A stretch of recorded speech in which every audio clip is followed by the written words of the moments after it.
Siyata Dishmaya, Masechet Chulin, Daf Ayin, nous commençons Daf Samechtet, Amud Bet, à la Mishnah, qui se trouve environ 18 lignes avant la fin de la page.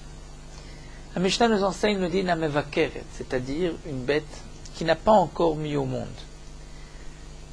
Et c'est son premier petit qui a des difficultés à sortir, à Makshal Elet, qui a des difficultés à manger enfanter. Quel est le digne du premier, le Bechor d'une bête? Nous savons qu'il a une Kedusha particulière, qui est la Kedushat Bechor. Dès la naissance, même si on ne le désigne pas, on ne dit pas qu'il est Bechor, par la naissance, puisqu'il est Poter Rechem, il ouvre la matrice, il a un statut, donc un digne de Bechor, c'est un Korban qu'on devra ensuite sacrifier sur le Mizbeach. Dans le cas où il a un défaut, il sera donné aux Kohanim, et les Kohanim pourront l'égorger et le consommer. Là, nous avons donc une bête qui a son premier petit, elle n'a pas encore mis au monde, et elle a des difficultés à le faire sortir. Le Tana de la Mishnah nous enseigne Mechater ever ever ou mashlich la klavim. On peut rentrer la main dans la bête et couper membre après membre, sortir un membre, on le coupe, on le sort et on le jette, mashlich la klavim, mais on peut le jeter au chien. Puisque tant que, comme nous explique Rashi, la majorité du petit n'est pas sorti, il n'a pas encore la kedusha du bechor. Donc c'est un morceau de chair que je coupe et que je peux donner au chien au fur et à mesure. On coupe un membre à membre et on le donne au chien. Mais il y a tsar roubo. S'il est sorti, roubo, majorité, c'est-à-dire il a sorti la majorité de son corps et ensuite on a coupé à Rezei Kaber. Puisqu'il est sorti en majorité, ce petit, il y a une kedusha de bechor. Puisqu'il y a une kedusha de bechor, on ne pourra pas le donner à manger au chien, donc il est mort, on ne peut plus le sacrifier, on l'a coupé pour sauver la mère. Mais à Rezei Kaver, on devra donc enterrer le petit qui est sorti, venif teret mina bechora. Donc cette bête, la mère, a déjà mis au monde un petit. Le suivant, lorsque elle portera à nouveau un petit, ce deuxième ne sera donc plus bechor, puisque le premier avait le statut de Bechor. Donc nous avons vu ici dans la Mishnah que tant que la majorité du petit n'est pas sortie, il n'a pas encore la Kedusha de Bechor, donc on peut rentrer la main, couper membre après membre et les sortir. Itmar. La Gemara nous rapporte ici une machloket.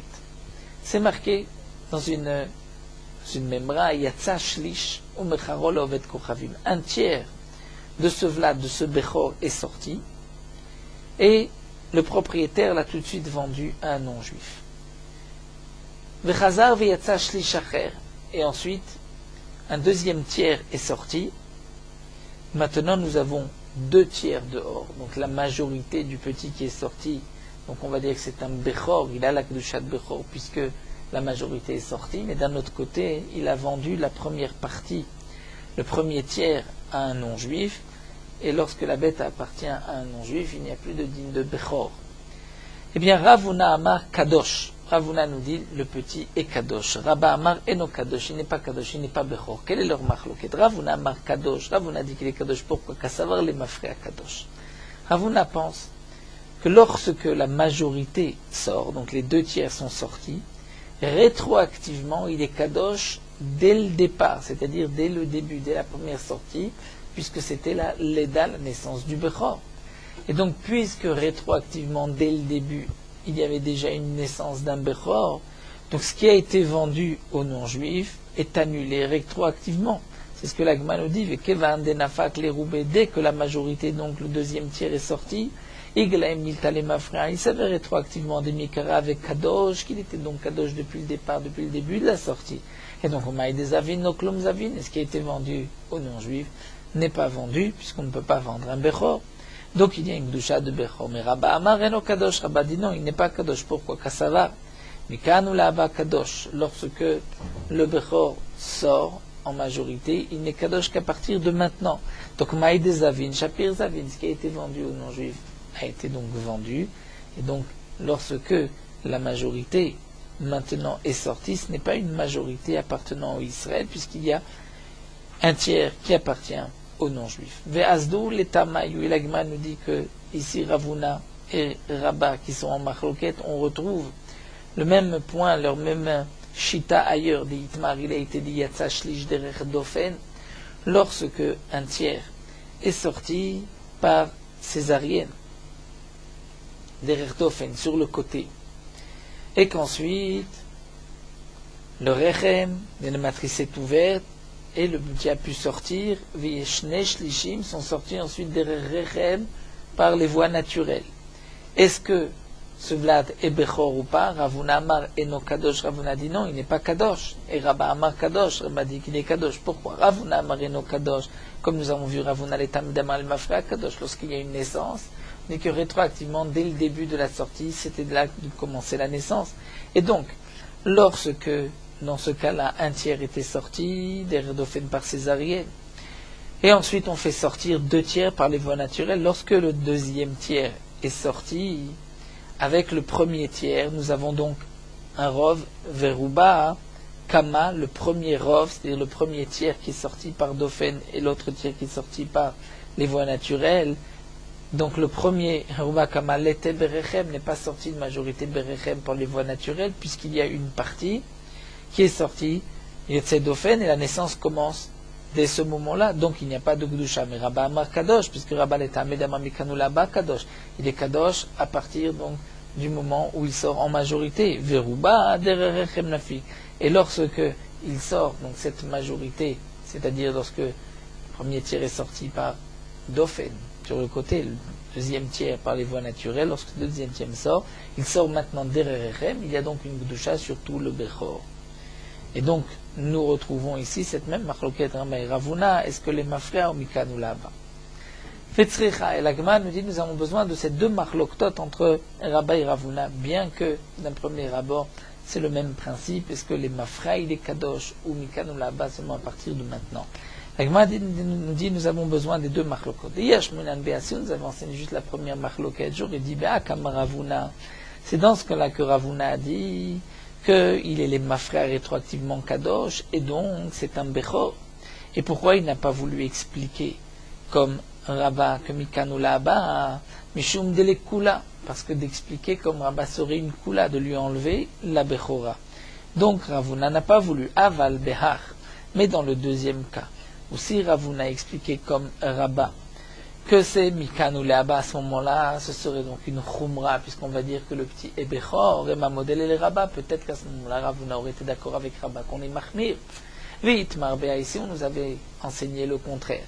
D'ailleurs, le deuxième, j'aurais dit Bea, Kama Rabba Mikanu Leaba, parce que c'est une Khumra, Valbea, mais dans le premier cas, ou de dire Mikanu Leaba, c'est une Kula, et ma modèle, Ravuna, peut-être qu'il est d'accord avec Ravuna. Donc, Tzricha, nous avons besoin des 2 marloktot pour nous dire que dans tous les cas, Rabba et Ravuna sont en machloket. Est-ce que la naissance Mikan ou la Abba, à partir de maintenant, ou rétroactivement, que ce soit Ben Nekula, Ben Nechuma?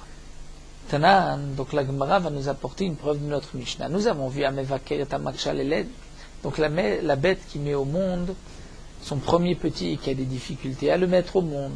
On a vu que Mechater Ever Ever Umashtek la Klavim, on coupe membre après membre et on le jette au chien. Maïlav n'est pas mechater ou manias, c'est-à-dire qu'on ne jette pas au chien au fur et à mesure. Mais on est mechater, on coupe et on laisse devant nous, on coupe et on laisse devant nous. Et ensuite, lorsque nous avons fini de couper, là on jettera au chien. On demande à la Martha les Mafro Kadoshi, tu dis que lorsque la majorité est sortie, donc rétroactivement, c'est Kadosh depuis que c'est sorti.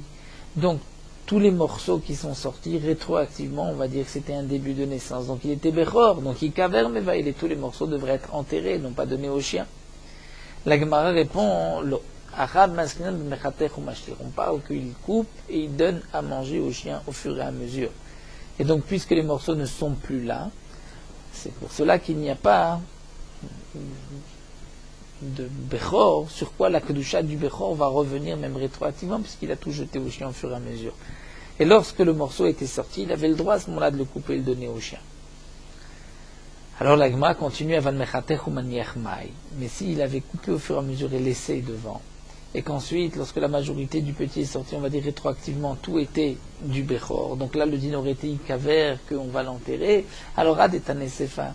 Pourquoi la Sefa nous enseigne Yatsarubo Yikaver Veniftera Mina Bechora, que si la majorité est sortie, on va l'enterrer et il est dispensé de la Bechora. Le suivant, pourquoi on parle dans la Mishnah pour nous dire Yikaver seulement si Yatsarubo? En vérité, ce n'est pas lorsque la majorité est sortie, puisque la seule différence, c'est si on a donné au fur et à mesure ou si on a laissé les morceaux devant nous. Donc l'Iflok Velitne Bedide, le Tana aurait dû faire la différence dans les morceaux même, de dire Bamed vraiment dans quel cas tu peux donner au chien si tu coupes et tu donnes au fur et à mesure au chien, membre après membre, aval mechater ou manière, mais si tu coupes, tu laisses les morceaux. Alors Yikaver, puisque lorsque la majorité sort, on va dire rétroactivement c'est une Leda, même sur les premiers morceaux. Alors, pourquoi le Tana va chercher le cas où la majorité est sortie, même au fur et à mesure, on trouve un cas de Yikaver? L'Agma répond à Chiname Kama, c'est vrai, c'est ce que le Tana voulait dire. Bamed, Vorim Amourim, que tu peux donner au chien, Bemechater ou Mashlir, c'est-à-dire si tu coupes au fur et à mesure que tu jettes au chien, Avan Mechater ou Manier, mais si tu coupes et tu laisses, Naasek Mishiat Sarubo Veikaver, c'est comme si la majorité est sortie, et là, effectivement, il faudra enterrer, puisque rétroactivement, on dirait qu'il y a une Leda, une naissance, et que c'était un Bechor dès le premier morceau. La Gemara continue avec un autre point, une question que pose ici Rav Abaye, Rav Alchou Bevarim Achar Harov, Olo Alchou Bevarim Achar Harov, dans les membres, pour la naissance d'un Bechor, d'un petit, est-ce qu'on tient compte des membres pour la majorité ou pas? Echidame. De quel cas il s'agit? La Gemara va expliquer. Peut-être qu'on pourrait expliquer ainsi. Il y a la majorité du petit, du Vlad qui est sorti. Mais cette majorité est en fin de compte composée, on va dire, de la moitié du Vlad du petit. Et il y a un membre qui est sorti seulement en partie, et une autre partie, qui est la majorité de ce membre, est restée à l'intérieur. Et donc peut-être la question, nous explique l'Agma avec Kamevayele, il poserait la question, Aï mi'ut de Berae. Nous avons une majorité du Vlad sorti, si on tient compte de cette minorité du membre, c'est-à-dire il y a encore une patte qui est en partie à l'intérieur et seulement une minorité à l'extérieur. Mais grâce à cette minorité, nous avons une majorité, si on regarde le Vlad tout entier, il y a une majorité qui est sortie. Est-ce qu'on peut couper, c'est-à-dire dire que on doit tenir toujours compte de la majorité? Donc c'est vrai que tu as ici la majorité du Vlad qui est née. Mais d'un autre côté, cette majorité est composée de la moitié de la bête et de la minorité d'un membre. Là aussi, on devrait suivre la majorité. Et donc la minorité de ce membre devrait être considérée comme la majorité, c'est-à-dire la majorité de ce membre se trouve à l'intérieur. Donc on devrait considérer que cette minorité de membres est aussi à l'intérieur. Et donc nous n'avons plus une majorité à l'extérieur.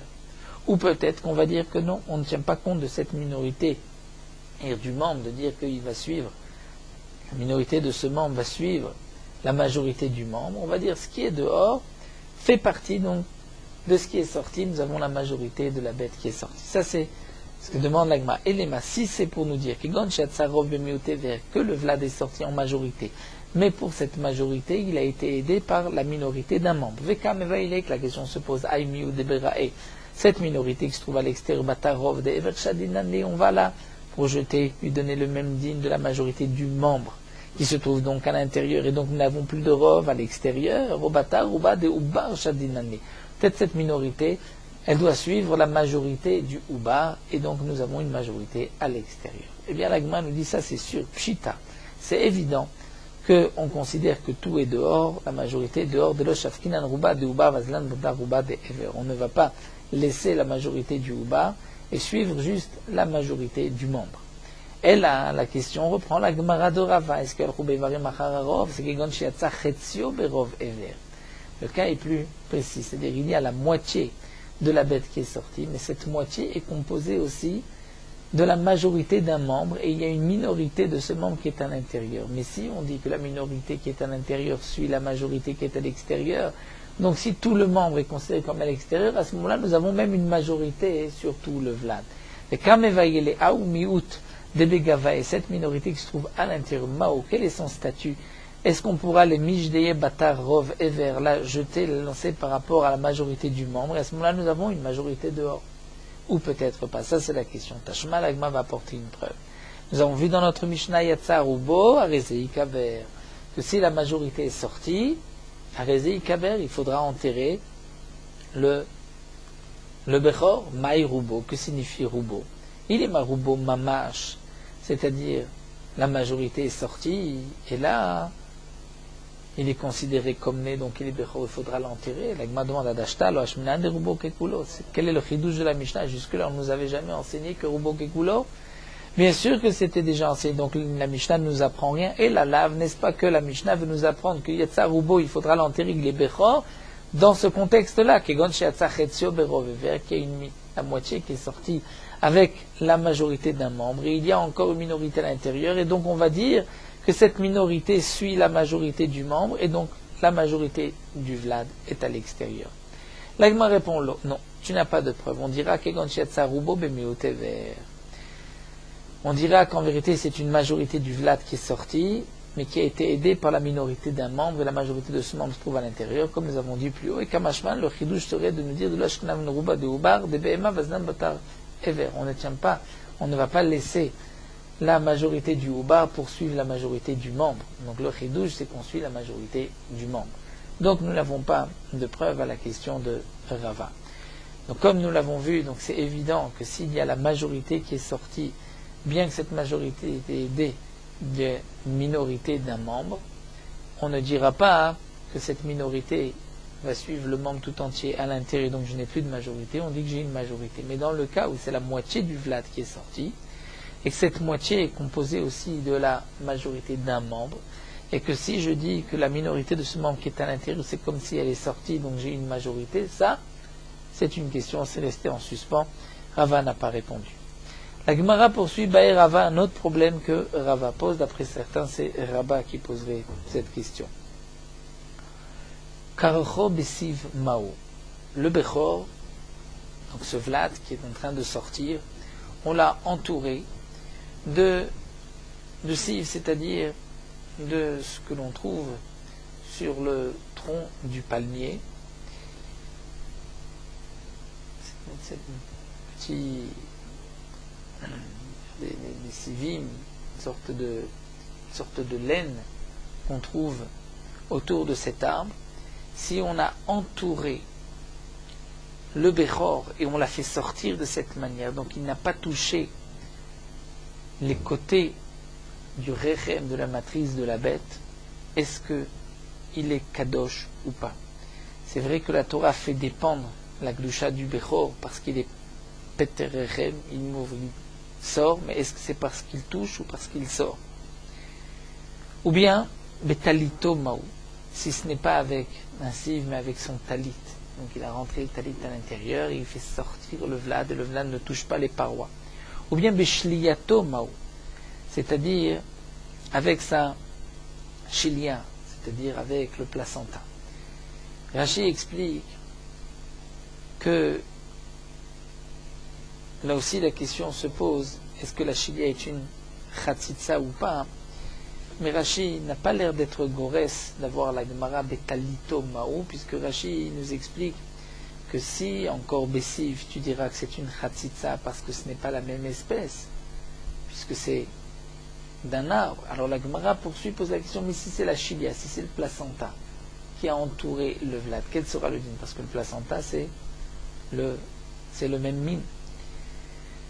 La Gemara répond, mais bishliyato ou cheu, s'il est sorti avec le placenta, c'est normal, et donc puisque c'est normal, c'est sûr que c'est considéré comme une leda, une naissance. Alors la Gemara reprend, et la bishliya acheret maou, si on a pris le placenta d'une autre bête, on l'a rentré, on a fait sortir le vlad, est-ce qu'il est considéré comme bechor ou pas?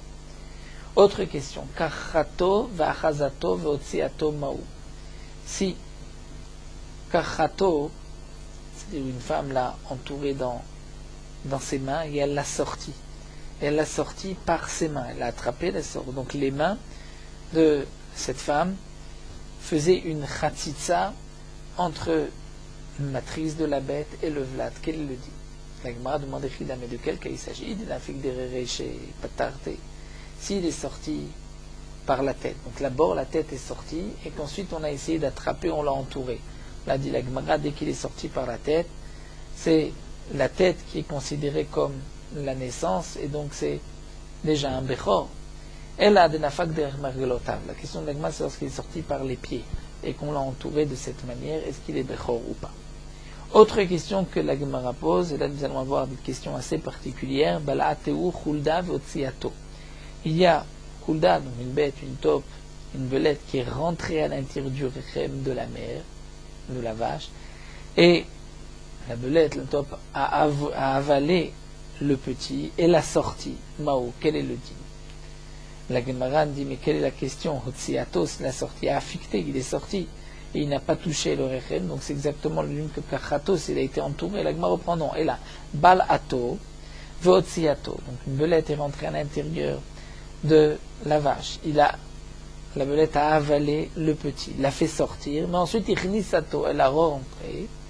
Veikiato, elle l'a vomi, elle a ressorti là-bas. Veyatsa, mais elle a, et ensuite il est sorti de lui-même. Mao, quel sera le din? Est-ce que c'est une naissance ou pas, comme il était déjà sorti?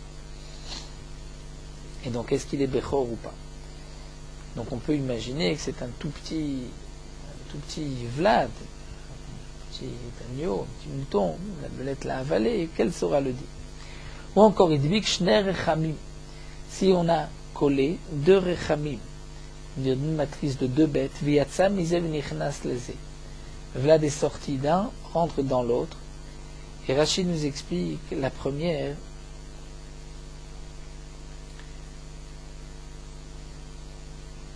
Lorsque son petit est sorti, il est sorti directement pour rentrer dans une autre bête. Et lorsqu'il sort de cette deuxième bête, est-ce que cette deuxième bête, on peut dire qu'elle a mis au monde, et que si ensuite elle a un autre petit, par la suite il ne sera pas Bechor, puisque le premier a déjà ouvert la matrice, bien que ce n'était pas son fils.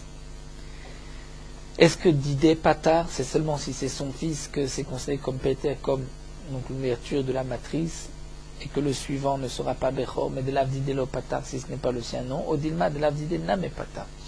Ou peut-être que si ce n'est pas le sien, Namé Patar, c'est aussi Poter. Alors la Gemara nous dit Tekou, là aussi, Tishbi Teretz Kushot Beut n'avons pas de réponse à cette question. Baï Ravacha pose le problème suivant. Niftechu Kotle Betarechem. Les côtelets, si on peut dire, les murs, donc la matrice, l'ouverture de la bête, c'est tellement ouvert que le petit est sorti sans toucher les parois. Quel est le din? Est-ce que Avir Rechem Magdish Vaïka, est-ce que c'est le Avir, l'ouverture qui est Magdish, qui donne la Gdusha du Bechor Vaïka, et il y a Odilma Negiat Rechem Ekach, ou peut-être c'est seulement si le Rechem, c'est-à-dire le petit, touche le Rechem. Donc là, il ne l'a pas touché, Ve'aleka, il n'est pas Kadosh. C'est une question. Baemar Baravashi pose la question suivante. Neikru kotle betarechem. Neikru, c'est-à-dire, les murs de betarechem, la matrice, se sont détachés, se sont arrachés. Quel est le din? La Gemara demande les mains. Neikru alitneus, ils ont été enlevés, il n'y en a plus, donc il n'y a plus de betarechem. Et là, Neikru vetalole betsavare, c'est-à-dire ils se sont détachés, ils sont rentrés à l'intérieur, ils sont suspendus à son cou. Donc, Maï, bim, comme un mekaché, lorsque les kotelé betarechem sont rentrés sur sa tête, donc lui, le petit, on peut dire, a ouvert kotelé betarechem, même si ce n'est pas à l'endroit même, peut-être que c'est kadosh ou pas, donc c'est la question de la Maï, bim, comme un mekaché, seulement s'ils sont kotelé betarechem à leur endroit, c'est mekadesh, bim, comme un lo mekaché, ou dilma, Shelobim Komam Nam Mekachi, ou peut-être que même Shelobim Komam, c'est Kadosh. Et donc, le petit a ouvert la matrice, le prochain ne sera pas Bechor, et le premier indigne de Bechor. Là aussi, l'Agma ne répond pas. Baïmine Rabbi Yirmiyah, mais Rabbi Zira pose la question, Rabbi Zira, Nigmemu Kotle Betarechem. Les Kotle Betarechem ont été, en partie, ont été enlevés, épluchés, nous dit Rachid, dans leur épaisseur, il y a toute une partie qui est tombée. Mao, quel est le din? Est-ce que ce qui reste est suffisant? Amarlé lui a répondu, Rabbi Zira répond à Rabbi Yirmiyah, Kanagata bebaya deibaïla. Tu touches ici dans ta question à un problème qu'on a déjà soulevé. Des baï Rabbi Zira, parce que Rabbi Zira pose le problème suivant, on va amener là d'après certains, baï miné Rabbi Zira meravasi. que Rabbi Zira pose la question à Ravasi, Omed meroubé à la parutz. Lorsque les kotlei betarechem, comme nous avons vu, pour que le bechor puisse être bechor, il faut qu'il passe par ce qu'on va appeler kotlei betarechem, c'est-à-dire la sortie, la matrice de la bête. Toute cette partie kotlei betarechem, lorsque le bechor sort, c'est là qu'il devient bechor. Mais s'il y a une partie qui a été coupée, il reste omed meroubé à la parutz. Il reste une partie du kotlei betarechem, mais il y a une partie qui est parutz, qui a été coupé, qui n'existe plus. Viatza derrière parutz, et le vlad est sorti par cette partie ouverte. Ou bien au contraire, parutz meroubé à la omed, il y avait une partie ouverte où il n'y avait plus les kotlei betarechem, et cette partie est plus grande que ce qui est encore là du rechem. Viatza derrière omed, et le vlad est sorti par la partie qui est encore là. Maï, quel est le dit? Est-ce qu'on considère que le vlad est sorti, donc a touché la matrice ou pas? Il est sorti par les portes kotlei betarechem, et donc il est bechor ou pas? Et donc Rabbi Zira lui dit Atkan lo ibailan la parutz meroubé à la omed. Jusque là, la question que j'ai posée seulement parutz meroubé à la omed, c'est-à-dire il y a une partie enlevée qui n'existe plus, mais il y a une partie qui est là, des ika omed bolam, il y a une partie qui est encore là. Aval nig memur lo kamevaile. Mais si nig memur, c'est-à-dire si ça a été épluché et dans l'épaisseur, il y a toute une partie qui est tombée, la lokamveli, la question ne se pose pas puisqu'il n'y a plus de kotlei betarechem, mais là on ne dirait pas qu'il est kadosh par cette sortie. On continue avec une nouvelle Mishnah. Ce sont des sougiotes pas faciles. Behema shemet ubra. La Gemara nous dit une bête dont le petit est mort à l'intérieur, betor mea, dans ses entrailles, dans son ventre. Veoshita roet yado. Le berger tend la main à l'intérieur, venagabo, et il touche le vlad, le oubar qui est mort. Ben bebehemat mea, ben bebehemat teora, que ce soit une bête impure, que ce soit un âne, ou ben bebehemat teora, ou un veau, tahor, le berger, est pur. C'est-à-dire que la bête morte à l'intérieur ne l'a pas rendu impure. Et Rabbi Yossé Aglili Omer, betmea tamé beteora tahor. Rabbi Yossé Aglili dit tout dépend. Si c'est une bête interdite comme un âne, comme un cheval, et que le berger a touché le vlad de l'intérieur, il est effectivement tamé. C'est une bête théora, il est tahor. Nous allons expliquer cette Mishnah. Tout d'abord, demande l'agma maïtama de Tanakama. Quelle est la raison de Tanakama? Le oubar est mort à l'intérieur de la bête, donc on lui donne le statut d'une nevela, a priori, et pourtant, lorsque le berger rentre sa main, si c'est une bête pure ou impure, il est tahor, il est pur. Amar Rav Frizda explique Kalvachomer. Imoila imola tiro beachila. Si sa mère va servir à le permettre à la consommation, puisque si on fait la shrita de la mère, on pourra manger le petit qui se trouve à l'intérieur. Lotoil lo le tohore mide nevela. Est-ce que la mère ne va pas lui servir, au moins pour le purifier de la nevela, de constater que puisqu'elle est vivante, donc le petit n'est pas comme une nevela? Si maintenant on fait la shrita de la mère, on pourra manger le petit même s'il est mort avant. Alors bien évidemment que la vie de la mère va au moins nous aider, qu'il n'y ait pas, va aider le vlad, qu'il n'y ait pas de touma, de nevela. Donc celui qui a rentré la main, qui l'a touché, est tahor. La Gemara continue et nous dit, mais ashkecham behema tehora, ceci est valable pour la bête pure, puisque la bête pure, si tu l'égorges, tu peux manger le petit.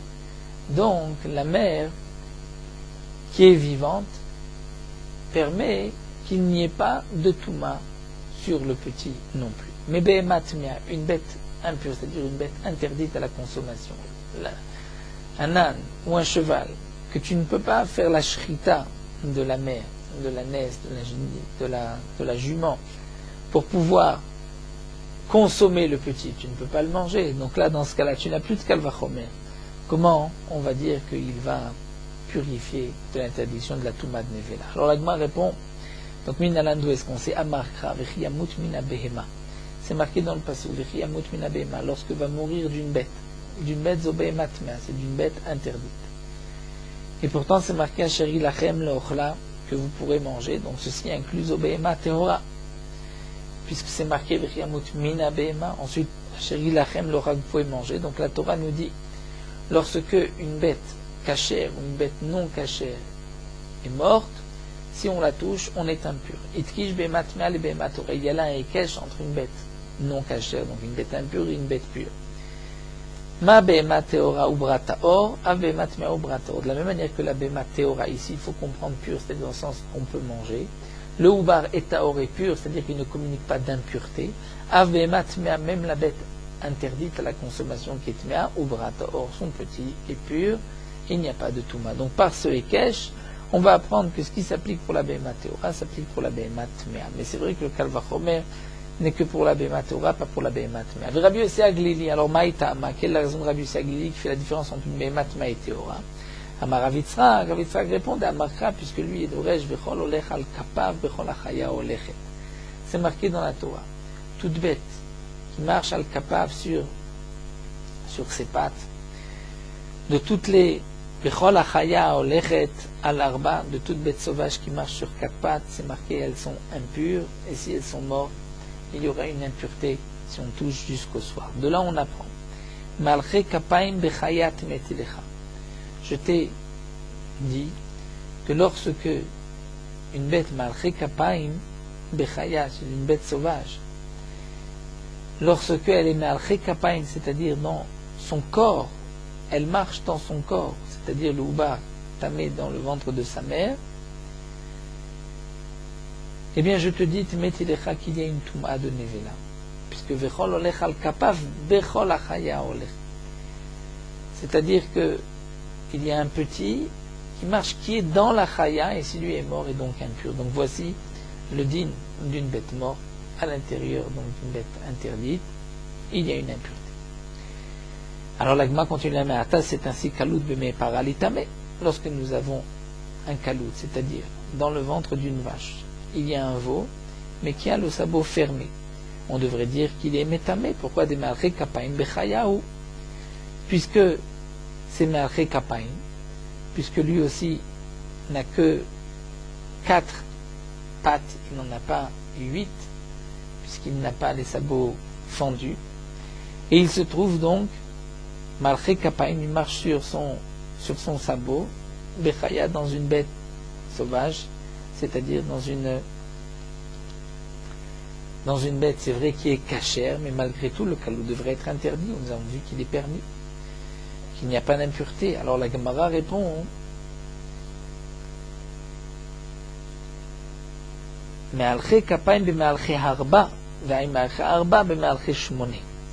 ce que nous avons dit qu'il y a une impureté, c'est le malché kapaim. Donc c'est, on va dire, l'âne qui lui marche sur ses sabots, qui sont fermés, mais qui se trouve le malché arba dans une ânaise qui elle aussi marche sur 4 pattes. Et alors que là, le kalout, il est malché arba, c'est vrai que là, les sabots vendus, sabots fermés, donc il marche sur 4 pattes, mais malché shmonehu. Et il marche, lui, il est dans une bête qui marche sur 8, puisqu'elle a les sabots fendus. Donc là, il n'y aura pas de touma. Alors la Gemara continue, alors para beme'e gama lot tame. Si nous trouvons dans le ventre d'une chamelle, on trouve une vache, c'est-à-dire elle a enfanté comme une vache. Donc là, tu diras lot tame qu'il n'y a pas de touma, de malché shmone et de malché arba, puisque c'est 8 dans 4. La vache, c'est 8, puisqu'elle a les sabots vendus. Et malcha arba le gamal. Des malcha shmon et malcha arbahu, puisque c'est donc 8 dans 4. Et là tu diras qu'il n'y a pas de touma. L'agma répond non. Holer, vechol oler les rabot para, puisque c'est marqué holer, c'est marqué vechol oler, c'est pour inclure même la para b'mei gamal, que la vache dans le ventre d'une chamelle, il y a quand même une touma, on l'apprend de ce vechol. L'agma continue, alors kalout beme ekluta litame. Lorsque nous avons une bête qui est permise, qui est une vache, mais qui est née avec les sabots fermés, donc elle marche sur 4, et qu'elle a à l'intérieur aussi un kalout, qu'elle a les sabots fermés.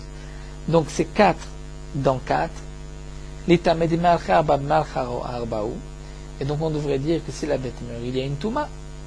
La Gemara répond, c'est pour cela que nous sert le Kal Vachomer de Rav Chizda, pour nous dire que si la mère peut lui permettre, permettre à la consommation, alors il y enlèvera aussi la Tmat Nevela. Donc nous avons vu que bien que d'après Rabbi Yossé Aglili, nous avons un pasouk, Vechololech al Kapav, donc lorsqu'il y a une bête impure qui porte en elle, on va dire une ânesse, porte en elle un petit, un âne, si l'âne est mort et qu'on le touche, il y a une Touma, comme nous l'avons vu, comme on l'a appris ici. L'Agma continue, Matkifla Rav Achad Bave Barami. Rav Barami pose la question, mais qu'est-ce sera le din Chazir, Beme Chazir Ta Lolitame? Si nous avons un cochon qui est dans les entrailles, dans le ventre de sa mère, et le cochon a les sabots fendus, donc il ne devrait pas y avoir d'impureté des Malcheshmoné où c'est 8 qui est dans 8. Donc il ne devrait pas y avoir d'impureté. S'il est mort et que le roi rentre sa main et touche le cochon mort à l'intérieur, il ne devrait pas être impur, puisque nous avons vu, ça on a vu que c'est seulement 4 dans 4, mais pas 8 dans 8. Et là, Rav Nachman bar Yitzchak reprend et dit Me'acha. En vérité, c'est de ce pasouk-là. C'est marqué Nefesh kitiga bechol tameh, une âme qui touchera tout ce qui est impur. O benivlat chayat mea, bechol davar tameh yifone. O benivlat chayat mea, ou d'une nevela d'une bête sauvage non cachère. O benivlat behemat mea, ou d'une nevela, une bête morte, d'une bête domestique non cachère, comme un âne. O benivlat sheretz tameh, ou la nevela d'un reptile impur. Donc la question est pourquoi c'est marqué la nevela d'une bête tmea? Pourquoi la nevela d'une bête pure, donc cachère, une vache qui meurt, elle n'est pas metama? Il y a aussi une impureté. Donc pourquoi la Torah dit juste le cadavre d'une bête non cachère? Elle a pour nous dire Eze, de quoi il s'agit? Ze ubar shebet meha tame ou beteora taor. C'est pour nous dire que le petit qui se trouve dans une bête non cachère, s'il est mort, il est tamé nevela, mais s'il se trouvait dans une bête cachère, il est taor. Donc de ce passage qu'on apprend la différence de Rabbi Yossé Aglili, une bête non cachère, un Oel, donc une ânesse, un âne qui est mort, le roi, le berger rentre sa main, touche l'âne, il sera impur, mais si c'est une vache qui a un petit qui est mort, le roi rentre sa main et touche le veau mort, il ne sera pas impur. Alors, il nous reste juste un petit point, puisque nous avons appris donc de cette dracha de Rav Nachman bar Yitzchak, de Rav Yitzchak Lamali, la dracha plus haut que nous avons de Rav Yitzchak, Vechol olech al kapav. Qu'est-ce que nous apprenons de ce pasouk? L'Agma répond, il a de Rav Yitzchak avamina kulelek de Rebi udeati, kamash malan. L'Agma répond, si nous n'avions pas eu cette dracha de Rav Nachman bar Yitzchak, on aurait dit que la première dracha de Rav Yitzchak, qui est Vechol olech al kapav, ne vient que pour l'enseignement de Rebi, que Rashi nous rapporte ici, que nous verrons par la suite. Nous apprenons donc seulement une dracha. Donc grâce maintenant à la dracha de Rav Nachman bar Yitzchak, on va aussi dire que le passou vient nous apprendre cela. Nous verrons plus en détail, plus loin d'Afaïn Aleph, quelle est la dracha de Rebi. Donc là, on reviendra, on trouvera juste cette dernière ligne. On nous explique que si on n'avait pas eu Rav Nachman bar Yitzchak, le passou de Rav Yitzchak aurait été doré juste pour Rebi. Voilà, nous allons nous arrêter ici, Tania. Donc nous avons vu là une dernière marloquette entre Chachamim et Rabbi Yossé Aglili. Nous avons un âne, donc une ânesse, dont le petit est mort à l'intérieur, et une vache dont le petit, le veau, est mort à l'intérieur. Le berger rentre sa main à l'intérieur, touche l'âne, ou le berger rentre sa main à l'intérieur, touche le veau mort. D'après Tanakama, qu'il ait touché l'âne mort ou le veau mort, le berger reste pur. Et d'après Rabbi Yossé Aglili, s'il touche l'âne mort, il est impur. S'il touche le veau mort, il est pur. Et nous avons vu donc la raison de chacun, quelle est la source dans les psukim. Nous terminons Meorot Halacha Daf Ain.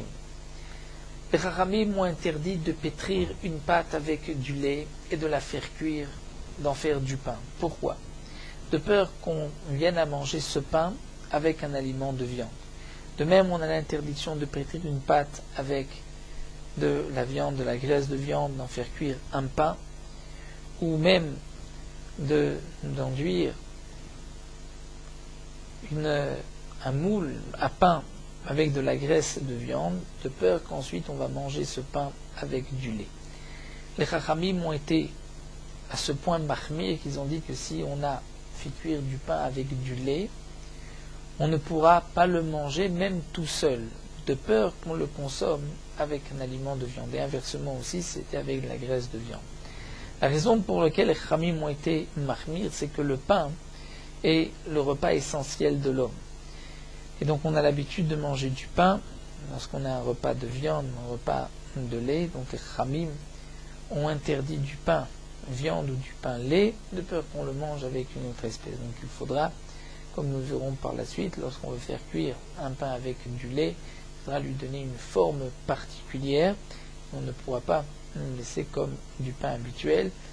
Même si on pense le manger qu'avec du lait, il est interdit s'il a la forme du pain habituel.